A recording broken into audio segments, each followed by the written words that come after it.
नमस्कार, 20 मिनट 20 खबरों में आपका स्वागत है। इस बुलेटिन में हम आपको प्रदेश से लेकर देश के अलग अलग हिस्सों की खबर दिखाएंगे। साथ ही आपको ये भी बताएंगे कि दुनिया भर में क्या कुछ हो रहा है। तो चलिए शुरू करते हैं 20 मिनट में 20 खबरों का सिलसिला। सबसे पहले खबर अपने प्रदेश राजस्थान की। गैंगस्टर संपत नेहरा ने एक बार फिर जेल में बैठकर दहशत फैलाई है। चूरू जिले में बंद संपत नेहरा के इशारे पर उसके गुर्गों ने दिन दहाड़े शोरूम में गन पॉइंट पर लूट की वारदात को अंजाम दिया। मिली जानकारी के मुताबिक हथियारों से लैस होकर आए 4 बदमाशों ने एक शोरूम में वारदात को अंजाम दिया। क्रेटा कार में सवार होकर आए 4 बदमाश ग्राहक बनकर शोरूम में दाखिल हुए और कुछ देर बाद मौका पाते ही एक बदमाश ने वीडियो कॉल पर संपत नेहरा से शोरूम मालिक की बात करवाई। इतने में एक बदमाश ने शोरूम मालिक के हाथ में पकड़े हुए 10,000 रुपए छीन लिए। बताया जा रहा है कि संपत नेहरा पिछले कई दिनों से शोरूम मालिक को फोन कर लगातार धमकी देने के साथ ही फिरौती की मांग कर रहा था। जब शोरूम मालिक ने फोन उठाना बंद कर दिया तो संपत नेहरा के गुर्गे धमकी देने पहुंच गए। सूचना के बाद पुलिस महकमे में भी हड़कंप मच गया। सूत्रों से मिली जानकारी के मुताबिक गैंगस्टर संपत नेहरा ने 5 जनवरी और 12 जनवरी को भी फोन किया था, लेकिन शोरूम मालिक ने कॉल को गंभीरता से नहीं लिया था, जिससे नाराज होकर गैंगस्टर ने अपने गुर्गों को भेज दिया। जरा देखिए जालौर के उस विद्यालय को जहां शिक्षा देने के बदले छात्रों से खाना बनवाया जाता है, बर्तन धुलवाए जाते हैं, उनसे अवैध वसूली की जाती है। न्यूज 18 राजस्थान के पास देवनारायण राजकीय उच्च माध्यमिक आवासीय विद्यालय का एक्सक्लूसिव वीडियो है, जिसमें छात्र बर्तन धोते देखे जा सकते हैं। अव्यवस्थाओं से परेशान बच्चों का सब्र आखिर टूट ही गया। 10वीं 11वीं के 16 बच्चे दीवार फांद कर स्कूल से भाग गए। सर्द रात में सफर करते हुए तड़के 4 बजे जालौर पहुंचे और सुबह कलेक्टर नम्रता के सामने हाथ जोड़कर पेश हुए। विद्यार्थियों ने पेट भर भोजन नहीं देने, खाना बनवाने, बर्तन धुलवाने, अवैध वसूली समेत कई गड़बड़ियों की शिकायत की। बच्चों ने 3 पेज का पत्र सौंपकर वार्डन बद्रीलाल चौहान पर गंभीर आरोप लगाते हुए फरियाद की कि तुरंत न्याय दिलाओ, नहीं तो स्कूल नहीं जाएंगे। कलेक्टर ने मामले को गंभीरता से लेते हुए रानीवाड़ा एसडीएम और समाज कल्याण के सहायक निदेशक को स्कूल भेजा। इन अधिकारियों को आवासीय स्कूल में वाकई कई गड़बड़ियां मिली। फिलहाल वार्डन को हटाकर लेक्चरर को चार्ज दे दिया गया है। इस स्कूल में करीब 250 बच्चे हैं। न्यूज 18 राजस्थान की टीम पार्क में पहुंचती है तो कैमरा देखकर लोग भागने लगते हैं, लेकिन पीछे जमीन पर पड़े ताश के पत्ते सारी कहानी बयां कर देते हैं। जी हां, कोटा का माधवराव पार्क जुआरियों का अड्डा बना हुआ है। पूरे दिन यहां जुआरियों का जमावड़ा लगा रहता है। ये हाल तब जब इस पार्क से महज 400 मीटर की दूरी पर गुमानपुरा थाना है। जुआरियों की वजह से लोगों ने इस पार्क से दूरी बना ली है। पार्क के पास ही छावनी का मुख्य चौराहा भी है, जहां हर वक्त पुलिस जाब्ता रहता है, लेकिन लगता है जुआरियों में पुलिस का खौफ खत्म हो गया है। ताश की तस्वीर आप देख सकते हैं कि बकायदा यहाँ जुआ चलता है। पुलिस थाना जो है यहाँ का गुमानपुरा थाना, वो महज 300 मीटर की दूरी पर है। आप देख सकते हैं कि लोगों ने जैसे ही कैमरा चलते हुए देखा, सब यहाँ से तितर बितर हो गए, भाग लिए यहाँ से। सबको पता है ये चलता है, बाकायदा ये जुए का अड्डा बन चुका है। असामाजिक तत्वों का जमावड़ा यहाँ लगा हुआ होता है। बूंदी के छोटे से गांव कोरमा में जन्मे गुजरी के लाल ने वो कमाल कर दिखाया कि पूरा जिला देखता रह गया। जमाना मिसालें देते नहीं थक रहा। विक्रम गुर्जर ने एमबीबीएस की फाइनल परीक्षा में प्रदेश में सबसे अधिक अंक हासिल कर गोल्ड मेडल प्राप्त किया है। उदयपुर मेडिकल कॉलेज में पिछले 5 वर्षों से एमबीबीएस की पढ़ाई कर रहा ये विक्रम वही है जिसकी कामयाबी पर नैनवा के निवासियों को गर्व है। विक्रम के एमबीबीएस की फाइनल परीक्षा में 800 में से 603 अंक प्राप्त किए हैं। सामान्य परिवार में जन्मे विक्रम गुर्जर ने इस उपलब्धि के लिए अपने माता पिता, गुरुजनों और साथियों का आभार जताया है। पिछले साल हुई फाइनल ईयर एमबीबीएस एग्जाम में मैंने मेडिसिन सब्जेक्ट में पूरी यूनिवर्सिटी में सबसे हाईएस्ट मार्क्स प्राप्त किए हैं। उसके लिए यूनिवर्सिटी मुझे 26 जनवरी को गोल्ड मेडल देने जा रही है। विक्रम को उदयपुर में आयोजित गणतंत्र दिवस समारोह के दौरान गोल्ड मेडल दिया जाएगा। ज्यादा नंबर आया तो गोल्ड मेडल। खुश आप? खुश अपन गांव का रहने वाला। हाँ तो गाँव आपके घर में सब पढ़े लिखे हैं? हाँ सब पढ़े लिखे थे, पूरे बैठे आ रही सब टीचर से। क्या? हाँ छोटा सा गांव से निकल रहे गया था वो।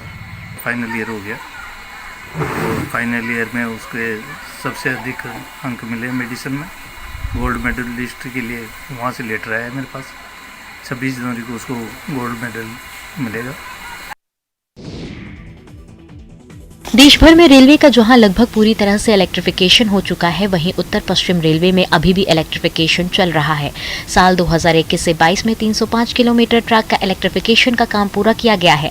उत्तर पश्चिम रेलवे के मुख्य जनसंपर्क अधिकारी कैप्टन शशि किरण के मुताबिक साल 2021 से 22 में 15 जनवरी तक 305 किलोमीटर रेलखंड के इलेक्ट्रिफिकेशन का काम पूरा किया गया है। वहीं रेलवे की ओर से 2023 तक सभी रेल लाइनों के इलेक्ट्रिफिकेशन के लिए काम किया जा रहा है। अब तक कुल 2489 किलोमीटर इलेक्ट्रिफिकेशन का काम पूरा हो चुका है।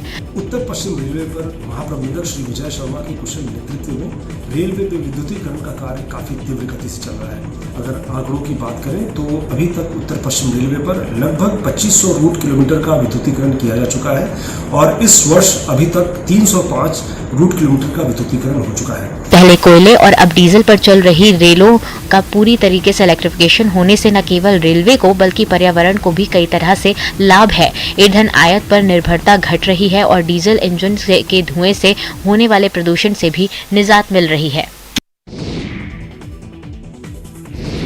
ये वही जवान है जो दिन रात 24 घंटे अपनी जिम्मेदारी निभा रहे हैं ताकि आप अपने मुकाम तक महफूज पहुंच सकें। जी हाँ, बिल्कुल ठीक समझा आपने। हम बात कर रहे हैं रेलवे ट्रैकमैन की, जिनके कंधे पर 1.5 लाख किलोमीटर लंबे भारतीय रेलवे ट्रैक की सुरक्षा का जिम्मा है। इनके लिए ये ट्रैक ही इनका घर द्वार है, ये ट्रैक ही इनका संसार है। तभी तो इन्हें कड़ाके की सर्दी की भी कोई फिक्र नहीं है। तो हमारा कर्तव्य है सर। इसमें क्या है कि हमारी 23 बजे से सुबह मॉर्निंग में 7 बजे तक की ड्यूटी रहती है सर। तो जितनी भी ट्रेनें गुजरी इसकी रक्षा करने का हमारा दायित्व है सर। तो इसमें क्या है, हमको ये जो जॉइंट है आपको दिख रहा होगा क्रॉसिंग आगे साहब, इनके बोल्ट होते हैं, तो बोल्ट चेक करना कहीं लूज है। इनके लिए किसी भी तकलीफ का कोई मतलब नहीं है, क्योंकि एक बार ड्यूटी लग गई फिर कोई तूफान भी इन्हें नहीं रोक सकता। एक ट्रैकमैन एक रात में करीब 12 किलोमीटर पैदल चलकर रेलवे ट्रैक की रक्षा करता है। दरअसल हर 2 किलोमीटर पर एक ट्रैकमैन मौजूद रहता है, जो ट्रेन गुजरने से पहले इस बात को सुनिश्चित करता है कि पूरा ट्रैक पूरी तरह से सुरक्षित है। 2 किलोमीटर के ट्रैक को 6 बार रात में चेक करना होता है। एरिया होता है दो लोगों में, तो ये हमको टोटल 12 किलोमीटर इवनिंग 23 बजे से मॉर्निंग 7 बजे तक हमको ये 12 किलोमीटर का एरिया तीन राउंड में देने पड़ते हैं सर। तो ये सर, या कोई सी भी सर्दी हो सर, 4 डिग्री की हो या 0 की हो, कुछ भी हो सर, ये हमारा दायित्व है कि हमको करनी।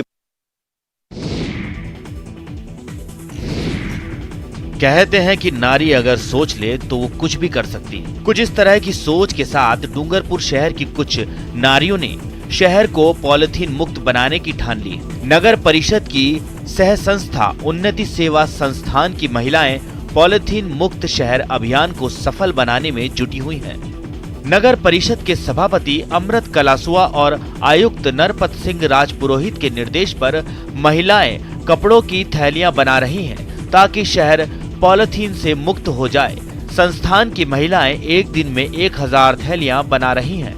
संस्थान से जुड़ी 25 से ज्यादा महिलाएं इस काम से जुड़ी हैं। लगभग 20-25 औरतें ऐसी जो काम करती है, वो थैलियाँ बनाती है। रोजाना सप्लाई हो जाता है मार्केट में। और यहाँ ये प्लास्टिक मुक्त से ये डूंगरपुर की वो बहुत वो मिल गई है, जो प्लास्टिक यूज़ नहीं हो रहा है और ये कपड़ों की थैलियाँ ज़्यादा यूज़ हो रही है। इसके लिए हमारे नगर परिषद के सहयोग से 25 महिलाएं का एक सिलाई केंद्र चल रहा है। वहाँ पे पर डे 1000 थैलियाँ कपड़े की तैयार की जा रही है। डूंगरपुर नगर परिषद के सभापति अमृत कलासुआ ने भी शहर के लोगों से अभियान में सहयोग देने की अपील की है। कोविड से बचने का तरीका है, लगवा लीजिए टीका है। कोरोना को हराने के लिए शुरू हुए वैक्सीनेशन अभियान का 1 साल पूरा हो चुका है, लेकिन अभी भी कई लोग टीका लगवाने से कतरा रहे हैं।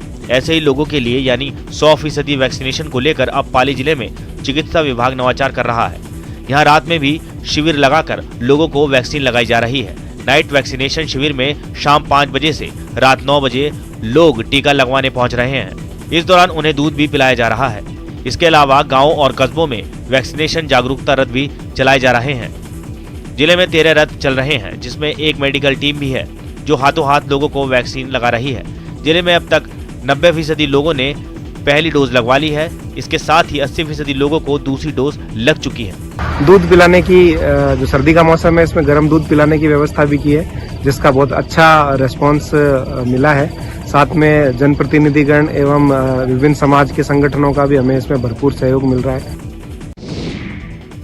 और अब देख लेते हैं कुछ दूसरे राज्यों की खबरें।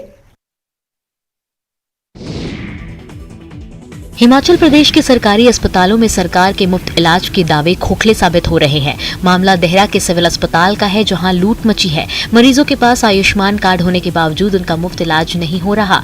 ताजा मामला मोहलगांव के राजमिस्त्री सुशील कुमार का है। दिहाड़ी करके जब सुशील वापस अपने घर जा रहा था तो बस की टक्कर से घायल हो गया। सुशील को देहरा के सिविल अस्पताल लाया गया, जहाँ डॉक्टरों ने कहा कि सुशील का हाथ टूट गया है और उसका तुरंत इलाज कराना पड़ेगा।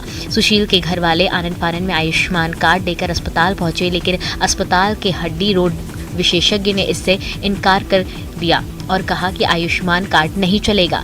मरता क्या नहीं करता। सुशील को सरकारी अस्पताल में ही पैसे उधार लेकर 24,000 रुपए से इलाज कराना पड़ा, लेकिन उसका इलाज यहाँ नौसिखिए करते रहे।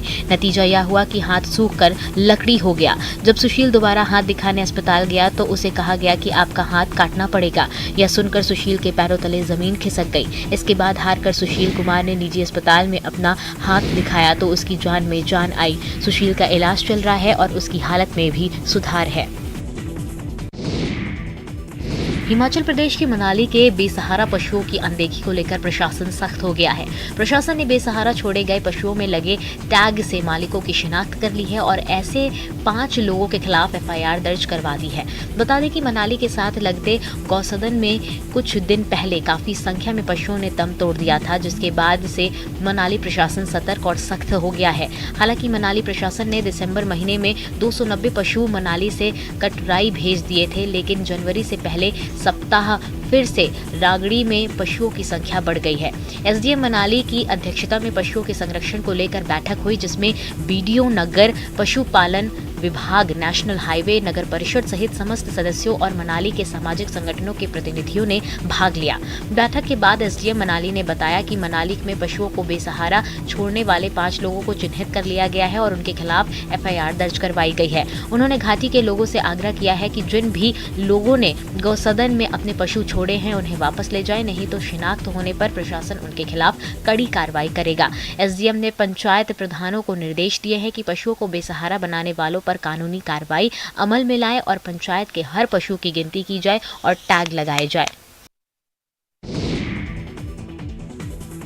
विधानसभा चुनाव में शराब के अवैध कारोबार पर अंकुश लगाने के लिए उत्तर प्रदेश पुलिस लगातार कार्रवाई कर रही है। छापामार कार्रवाई के अलावा पुलिस ने इस पर नियंत्रण के लिए तकनीकी खाका भी खींचा है। ड्रोन कैमरों की मदद से भी कच्ची शराब के ठिकानों पर निगरानी कराई जा रही है। इस बीच गोरखपुर से बड़ी खबर आई है। पुलिस ने कच्ची शराब के अवैध धंधे का भंडाफोड़ करने का दावा किया है। पुलिस ने कच्ची शराब के अड्डे पर दबिश देकर 4 शराब कारोबारियों को गिरफ्तार किया है और मौके से 700 लीटर कच्ची शराब बरामद की है। मिली जानकारी के मुताबिक राजघाट थाना के चक्रा अलवर इलाके से कच्ची शराब कारोबारियों को गिरफ्तार किया गया है। मामले का खुलासा करते हुए SP सिटी सोनम कुमार ने बताया है कि चुनाव के मद्देनजर अवैध शराब का धंधा करने वालों के खिलाफ अभियान भी चलाया गया है। इसी कड़ी में पुलिस ने छापेमारी के दौरान 4 कारोबारियों को गिरफ्तार करने के साथ कच्ची शराब बनाने का सामान भी जब्त किया है। सुनील, लोरिक, अमरजीत, राम सुहेल, इनके पास से 700 लीटर अपमिश्रित कच्ची शराब, 3.5 किलोग्राम यूरिया और 16 किलोग्राम नौसादर भी मिला है।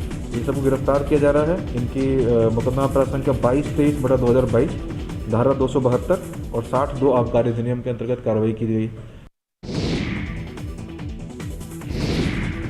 देश में कोरोना की तीसरी लहर चल रही है। संक्रमण का बढ़ता आंकड़ा लोगों को डरा रहा है।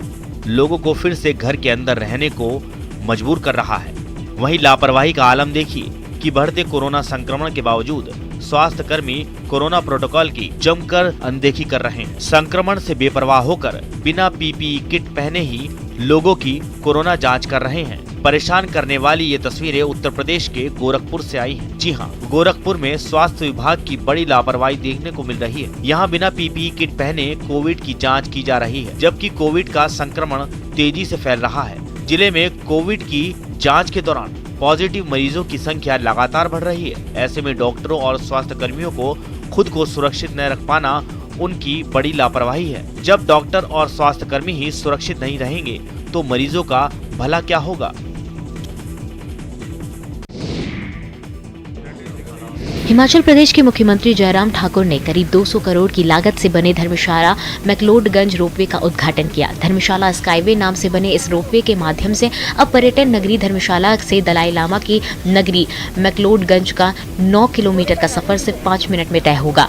इस प्रकार सैलानियों को जाम से भी छुटकारा मिलेगा और वे धर्मशाला शहर की खूबसूरती को आसमान से भी निहार सकेंगे। कोतवाली के मैक्लोडगंज तक रोपवे से एक तरफ के 340 रुपए और अप डाउन करने के लिए 500 रुपए चुकाने पड़ेंगे। मुख्यमंत्री ने रोपवे का उद्घाटन कर हजारों लोगों की सुविधा दी है। रोपवे का सफर करने वाले यात्रियों को दोनों टर्मिनल पर खाने पीने के लिए कैफेटेरिया बनाए गए हैं, साथ ही पार्किंग की व्यवस्था रहेगी। मिली जानकारी के मुताबिक इटली की कंपनी की मदद से बना यह रोपवे एक ट्रॉली में 8 लोगों को धर्मशाला के मैक्लोडगंज पहुंचाएगा। रोपवे में 18 ट्रॉलियां स्थापित की गई हैं। 1 घंटे में करीब 800 लोग सफर का आनंद ले सकते हैं। बिना गियर वाले इस रोपवे का सफर बेहद ही सुरक्षित है। इससे समय के साथ बिजली की भी बचत होगी। अपराधियों पर नकेल कसने और राज्य में कानून का राज स्थापित करने के लिए हरदम तैयार रहने वाले पुलिस कर्मियों को आज भी मुश्किल हालातों में जीवन बिताना पड़ रहा है।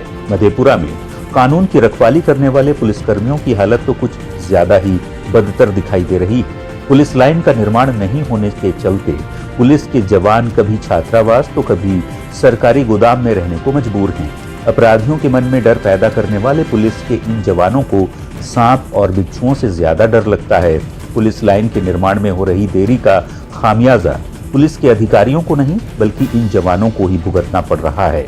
दशकों से ये जवान सिंहेश्वर सिंह स्थित बाजार समिति के जर्जर गोदाम में रहने को मजबूर हैं। बरसात के दिनों में इन जवानों की जिंदगी तिरपाल के सहारे कटती है। कई दशकों से मधेपुरा में पुलिस लाइन का काम लंबित है, जिसके कारण जवानों को मुश्किल हालात में रहना पड़ रहा है।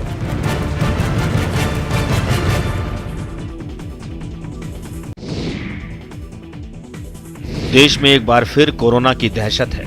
इस बार कोरोना के नए वेरिएंट ओमिक्रॉन ने चिंता बढ़ा रखी है। ऐसे में वैक्सीनेशन की स्पीड एक बार फिर बढ़ा दी गई है। विशेष टीकाकरण अभियान के तहत पहले और दूसरे डोज से वंचित रहे लोगों का घर घर जाकर टीकाकरण किया जा रहा है, लेकिन इसमें स्वास्थ्य कर्मचारियों को बड़ी मुश्किलों का सामना करना पड़ रहा है। टीकाकरण को लेकर भ्रांतियां पाले बैठे लोगों को समझा बुझाकर टीके लगाए जा रहे हैं। बिहार के बलिया में एक व्यक्ति कोविड वैक्सीन की डोज नहीं लेने की जिद करते हुए पेड़ पर चढ़ गया। इसके बाद प्रशासन के लोगों ने व्यक्ति को पेड़ से नीचे उतारकर उसे कोविड वैक्सीन की डोज लगाई। ये तस्वीरें अब तेजी से वायरल हो रही हैं। जरा सोचिए, जिस टीके से बचने के लिए लोग तमाम तरह के जतन कर रहे हैं, उसके लिए कितनी कोशिश की गई थी। कई डॉक्टरों और वैज्ञानिकों ने अपनी जान पर खेलकर ये वैक्सीन बनाई, ये टीका इजाद किया। इसलिए हर नागरिक का फर्ज बनता है कि वो न सिर्फ खुद टीका लगवाए बल्कि दूसरों को भी वैक्सीनेशन के लिए कन्विंस करे।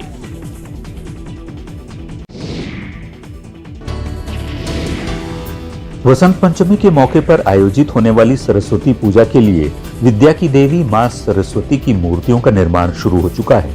गिरिडीह में मूर्तिकार अभी से ही मूर्तियों का निर्माण करने लगे हैं। प्रसिद्ध मूर्तिकार रतनलाल पंडित छात्रों की मांगों के अनुसार मूर्तियों के निर्माण को मूर्त रूप देने में जुट गए हैं। गिरिडीह के सरिया प्रखंड निवासी रतनलाल पंडित करीब 55 सालों से विद्या की देवी मां सरस्वती की प्रतिमा का निर्माण कर रहे हैं। कोरोना संक्रमण का असर मूर्तियों पर भी पड़ रहा है। पहले के मुकाबले मूर्तियों की डिमांड कम हो गई है। इनकी तैयार मूर्तियों को खरीदने के लिए कोडरमा, धनबाद, देवघर और हजारीबाग से भी लोग आते हैं। उनका कहना है कि बढ़ती हुई महंगाई का असर मूर्तियों के दामों पर भी पड़ा है। पुआल, मांस और रंगों की लागत में बढ़ोतरी के चलते मूर्तियों की कीमत में वृद्धि हुई है, जिससे कारोबार पर असर पड़ा है। लेकिन आज के दौर में भी सरस्वती पूजा छात्रों के लिए सबसे बड़ा त्योहार है।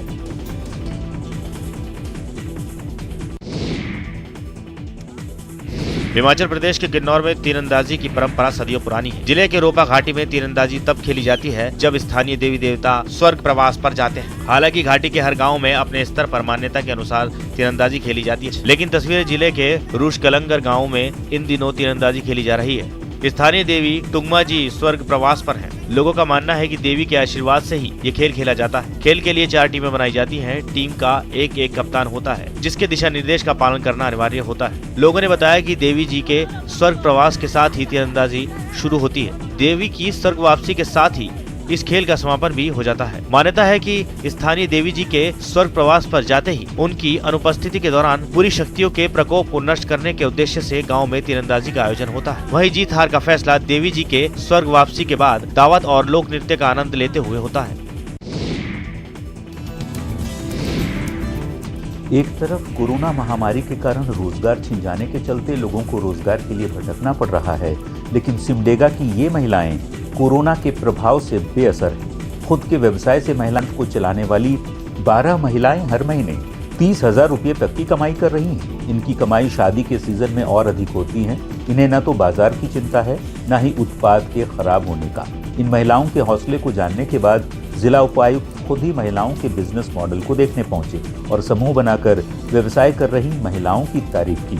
डीसी ने जोराम पंचायत में बीज से तेल निकालकर उसका कारोबार करने वाली महिला सुनीता देवी से भी मुलाकात की और महिला को सरकारी मदद का भरोसा दिलाया।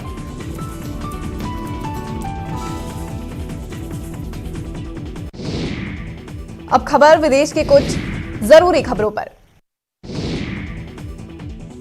नेपाल के सुनसरी में चल रहे एक महोत्सव में भोजपुरी कलाकार खेसारी लाल यादव के नहीं पहुंचने पर लोगों ने जमकर हंगामा किया। खबर है कि नेपाल पुलिस ने कोरोना नियमों का हवाला देकर खेसारी लाल यादव को वहां जाने से रोक दिया, जिस पर महोत्सव में आए लोगों का पारा 7वें आसमान पर पहुंच गया और उन्होंने वहां जमकर हिंसा की। बेकाबू भीड़ ने वहां खड़ी कई गाड़ियों को निशाना बनाया। कोई कारों की छतों पर चढ़कर हंगामा करता दिखा तो कोई इन गाड़ियों की दरवाजों को तोड़ता नजर आया। इससे भी जब इन लोगों का दिल नहीं भरा तो उन्होंने गाड़ियों को आग के हवाले कर दिया। उपद्रव पर उतारू भीड़ का गुस्सा यही नहीं थमा और उसने वहां बैठने के लिए लगाई गई कुर्सियों को भी चकनाचूर कर दिया। हिंसा की जानकारी मिलते ही नेपाल पुलिस वहां पहुंची, लेकिन तब तक काफी देर हो चुकी थी। भोजपुरी कलाकार खेसारी लाल यादव ने इस हिंसा पर दुख जताया और उन्होंने इसका ठीकरा आयोजकों पर फोड़ा है। आज इन लोगों की वजह से लोगों के नजर में मेरी छवि खराब हुई। लोगों के नजर में लगा कि खेसारी लाल यादव आया ही नहीं। पाकिस्तान के कब्जे वाले कश्मीर से हैरान करने वाला एक वीडियो सामने आया है। वहां एक आदमी ने पुलिस पर उसके घर को सील करके उसे परेशान किए जाने का आरोप लगाया और प्रधानमंत्री नरेंद्र मोदी से इस मामले में मदद की गुहार लगाई, जिसका वीडियो वायरल हो गया। जो वीडियो सामने आया उसमें काफी लोग खड़े नजर आ रहे हैं। तभी एक आदमी ने बोलना शुरू किया। उस आदमी ने वहां के SHO पर आरोप लगाया और कहा कि SHO ने उसे और उसके परिवार को इतनी ठंड में घर के बाहर निकाल दिया है। वह बार बार कहता है कि वहां का प्रशासन उसके घर में अंदर जाकर रिकॉर्ड चेक कर ले। वो कहता है कि ये घर उसका है और उसके अपने लोगों का है, किसी पुलिस का या किसी के बाप का नहीं। इस दौरान उसने प्रधानमंत्री मोदी से इस मामले में दखल देने की बात कही। कहा कि प्रधानमंत्री अपने लोगों के साथ दे और यहाँ के प्रशासन को सबक सिखाएं। फिलहाल के लिए इतना ही। आप देखते रहिए न्यूज़ 18 राजस्थान।